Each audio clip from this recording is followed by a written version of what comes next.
Recebo no estúdio da Rádio Eldorado a deputada federal Júlia Zanatta. Obrigado pela presença aqui. Bom dia, deputada. Bom dia, João. Bom dia a todos os ouvintes. Bom dia, Tiago Colombo. É um prazer para mim estar aqui. Eu prefiro dar entrevista aqui ao vivo e a cores. Ao vivo e a cores. Melhor, é verdade. O que me provoca a fazer um bate-papo aqui com a deputada?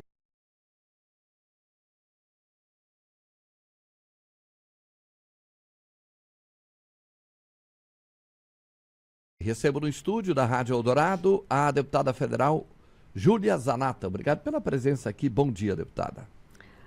Bom dia, João. Bom dia a todos os ouvintes. Bom dia, Tiago Colombo.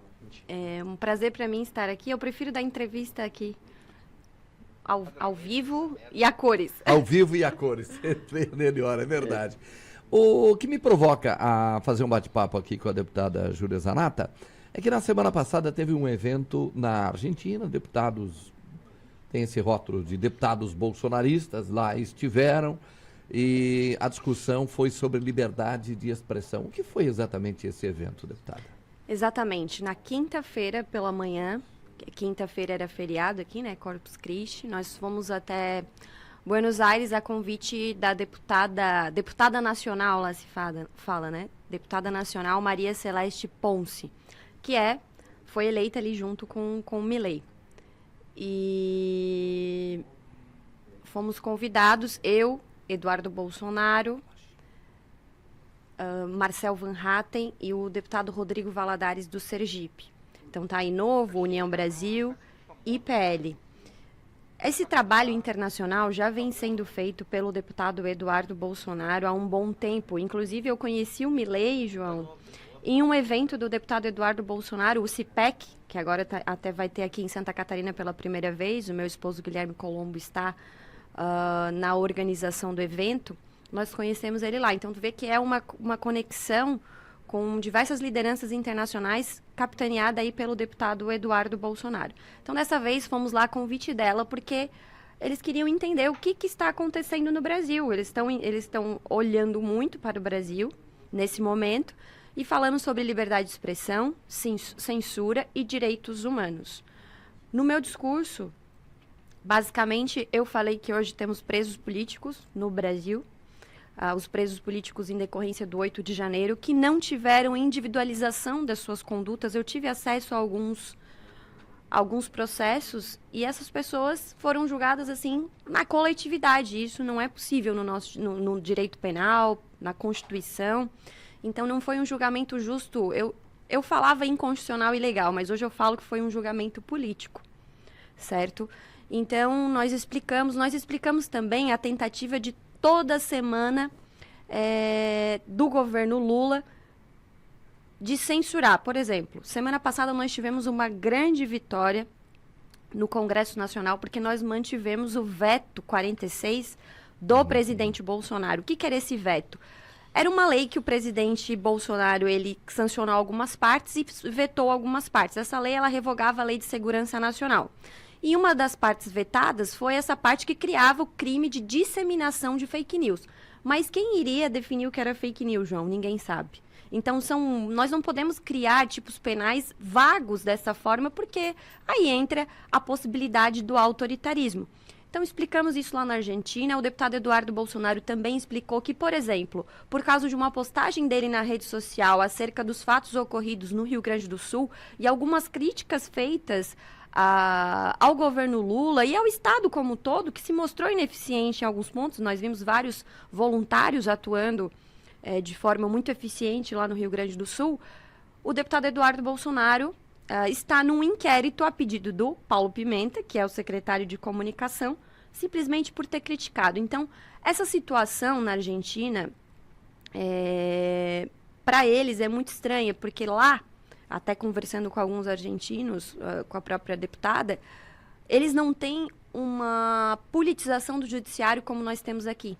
Eles têm 5 magistrados, 5 ministros do STF, da Suprema Corte lá, indicados da mesma forma que aqui por presidentes da República, é o mesmo sistema, porém eles não se intrometem na política, como aqui nós vemos, por exemplo, Gilmar Mendes dando entrevista e praticamente adiantando seus votos, certo? Alexandre de Moraes sendo vítima, sendo acusador, sendo o goleiro, sendo tudo ao mesmo tempo.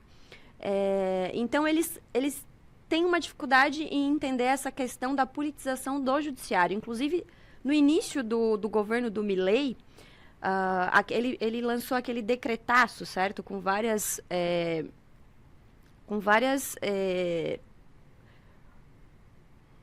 atitudes ali das coisas que ele prometeu durante a campanha. A esquerda tentou derrubar na justiça e não conseguiu, porque o judiciário falou assim, não, isso não é questão para o judiciário, é questão para o legislativo, para o executivo, para quem tem votos, para quem é representante do povo. Então, lá é muito diferente. Então, nós explicamos. E ao sairmos dessa conferência que nós fizemos dentro do Congresso da Argentina, tinham vários brasileiros ali fora. Brasileiros que hoje são refugiados na Argentina.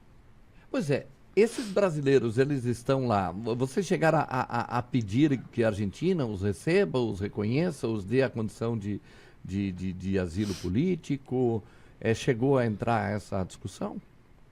Eles já estão lá, né? Já estão lá. Já estão mas lá. Mas reconhecidos pelo governo como tal? Reconhecidos pelo governo como refugiados políticos. Refugiados políticos. Esse é o status deles hoje lá. Não sei se todos que estavam ali já estão nessa condição, mas a gente tem conhecimento que vários já estão lá nessa condição. Ou em tratativas com o governo argentino para que tenham esse status. Então, isso já existe no Brasil, né? Esse status, por isso tem gente assim, foram lá defender criminosos. Não, isso é uma questão humanitária. Para mim, humanitária porque eles não tiveram um processo justo aqui. Vou te falar uma coisa que eu além dessa questão da Argentina, dos brasileiros que estão lá, como é que está o 8 de janeiro aqui no Brasil? O que nós temos hoje? Nós temos presos?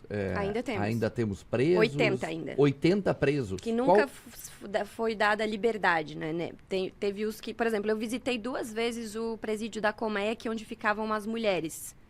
3 vezes, na verdade, onde ficavam as mulheres. Então, no início, eu resolvi, foi a primeira coisa que eu fiz no meu mandato, João. Na segunda semana ali que eu estava de deputada, a gente tinha muitas perguntas ainda sem respostas do acontecido do 8 de janeiro. E essas pessoas no começo estavam sendo vistas como criminosas. E era um assunto proibido dentro da Câmara, praticamente. Não fala porque vai dar problema. E eu peguei o deputado Sanderson, do Rio Grande do Sul, que já estava indo lá, e falei, Sanderson, vamos comigo, me leva.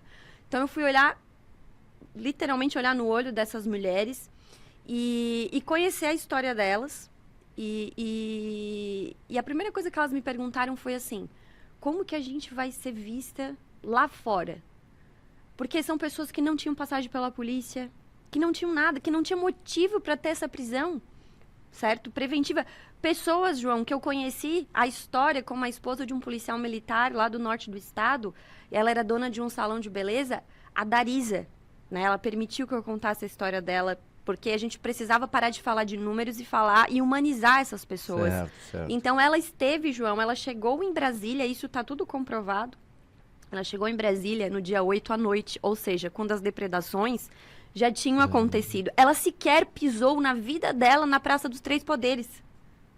Então, você vê como esse processo ele não foi individualizado. Tem muitos erros, muitos problemas. Como falei, eu chamo de julgamento político, sim. E são pessoas vulneráveis, né? Tivemos o Clezão que faleceu, que morreu na prisão. Foram inúmeros pedidos por conta da questão de saúde dele. E a gente sempre fala, João, que se alguém quebrou alguma coisa ou cometeu algum crime, que seja julgado pelo crime devido, mas não há 17 anos, como pessoas estão sendo, mais que traficantes, mais que estupradores. Então, isso é um contrassenso justo no Brasil que o brasileiro sabe que bandido não fica praticamente muito tempo na cadeia. Então, outro exemplo. Essas pessoas, algumas pessoas que foram, que estão hoje como refugiados políticos na Argentina, quebraram suas tornozeleiras e saíram do país, certo? O ministro Alexandre de Moraes decretou a prisão, esse eu vi mesmo, eu falo dela, da Dirce Rogério, aqui de Santa Catarina, uma senhora, decretou novamente ali a prisão dela. Por quê? Justificativa. Porque outros quebraram suas tornozeleiras e fugiram, então vou decretar. Isso não existe no direito. Então você comete algo e eu vou ser presa ou ter os benefícios concedidos a mim revogados por conta de uma atitude sua? Que controle eu tenho sobre a sua atitude? Então você percebe que é algo tudo muito inconstitucional, político mesmo. Deputada, uma última questão ainda com relação à votação na semana passada, as derrubadas dos vetos. Como é que está o cenário no Congresso Nacional? Porque a gente tem essa questão do Centrão, que é muito... Aí governo, já sou favorável ao governo, as negociações acontecem dessa maneira. E a derrubada de vetos na semana passada mostrou um Congresso de grandes dificuldades para o atual presidente. Vamos colocar o cenário Bolsonaro ou bolsonaristas ou nesse processo todo com o governo. Como é que está o Congresso hoje? O Lula, além de ser o governo Lula, ele faz um governo sem povo. Você não vê ele sair às ruas e ter povo como o Jair Bolsonaro até hoje está fazendo. Ok, beleza. Então, agora ele está começando a ter problemas no Congresso Nacional, porque ele tem uma base de apoio muito volátil. Se o Pix não cair, o Pix das emendas não cair, não há voto. Né? Então, o que acontece? Semana passada, que tem outros fatores também, João, não é só isso. Por exemplo, eu quero que quem está nos ouvindo e sempre fala, deputada, posta aí no teu Instagram como que os outros deputados votaram. O pessoal sempre pede isso pra gente. Às vezes eu faço, mas os deputados não gostam, certo? Os outros deputados não gostam. E eu sempre falo, se você é um deputado, você tem que ter condições de defender aquilo que você votou, certo? Eu sempre defendo as votações, as coisas que eu apostei o meu voto. Então, o que acontece? O deputado Maurício Marcon, do Rio Grande do Sul, do Podemos, criou um site que é placarcongresso.com. Placarcongresso.com. Lá você pode separar por estados, por partido, como que cada deputado está votando. E lá mostra o seu grau de oposicionismo ao governo Lula, o meu é 100%, e de alinhamento ao governo. Então, depois que foi lançado esse site pelo deputado Maurício Marcon, até na época ele falou para mim, meu Deus, Júlia, ora por mim, porque eu acho que tem gente querendo a minha morte. Então, vários deputados que subiam à tribuna e discursavam como defensor da família, como ia lá, batia uma foto com o Bolsonaro, o pessoal viu que muitos estavam ali meio a meio governo, meio... de oportunismo mesmo. Porque o cidadão, ele não vai olhar o site da Câmara para ver, certo? E é mais confuso, então esse site fica muito claro ali. Nós tivemos uma mudança dessas pessoas que sabem que são cobradas por os seus eleitores, dos deputados mais de centro-direita, nós tivemos uma mudança, uma migração. Essas pessoas, esses deputados, aliás, começaram a votar mais com a oposição, por serem cobrados pelo povo. Por isso que eu digo, os deputados, né, têm medo do povo, né? E quem se elegeu botando uma foto com o Bolsonaro, ou dizendo que era de direita, de centro-direita, que diz que é contra o aborto, né, porque o governo Lula é a favor. Então, precisa se posicionar melhor. Então, nós estamos conquistando apoios dessa forma, por livre e espontânea pressão. Obrigado, deputada Júlia Zanatta, pela presença aqui conosco no estúdio. Eu que agradeço. Um bom dia a todos. Agora a gente vai seguir para Araranguá. Araranguá, ok. Muito obrigado, deputada Júlia Zanatta, conosco ao vivo aqui no programa 8 horas e 42 minutos.